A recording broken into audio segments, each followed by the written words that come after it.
Bonjour à tous et bienvenue dans votre journal des produits de bourse de l'Upstat du mercredi 26 juin. La bourse de Paris a retrouvé quelques couleurs après 5 journées de baisse. Le CAC 40 repart de l'avant sur un gain d'1,51% et repasse au-dessus des 3600 points à 3649 points.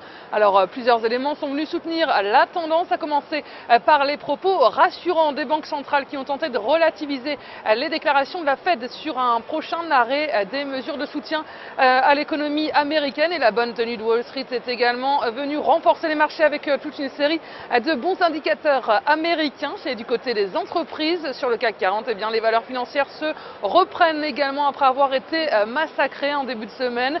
BNP Paribas est à plus de 89%, Crédit Agricole avance d'1,17% et Société Générale est à plus 0,49%.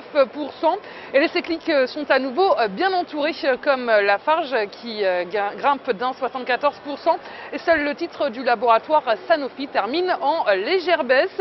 Et à Wall Street également, c'est le retour au vert, belle remontée des indices américains qui ont signé la veille leur plus forte séance de baisse en 9 semaines.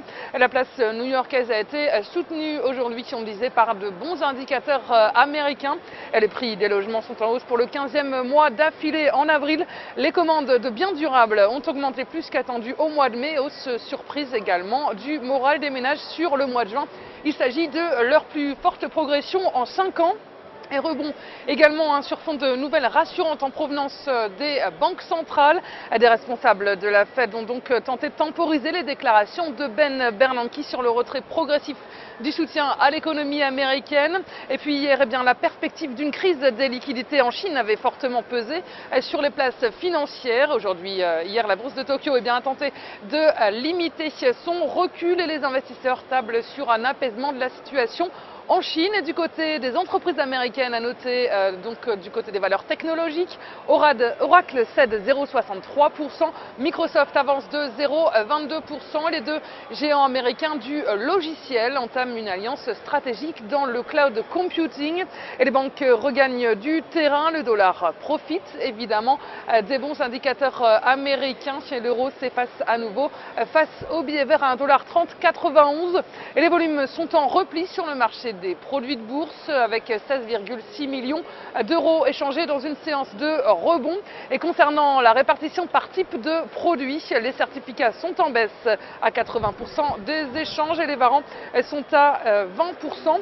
Et du côté des transactions, les certificats représentent 72% des échanges, les warrants sont à 28% et la répartition par sous-jacent nous indique que les indices sont en repli avec 39% du marché.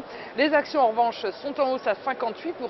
Et selon la répartition des transactions sur les warrants, eh bien, on voit que les indices sont à 35% des échanges, les actions sont à 63%, le taux de change et les autres warrants sont à 1%.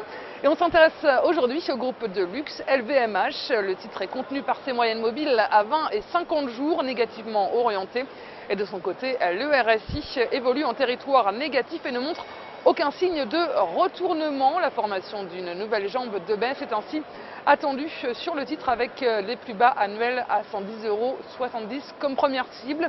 Et l'enfoncement de ce niveau amènera le titre sur les 105 € avec une invalidation au-dessus des 129 €.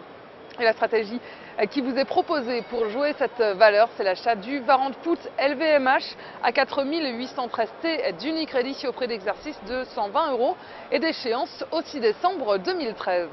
Voilà, c'est tout pour aujourd'hui. Passez une très bonne journée et on se retrouve demain.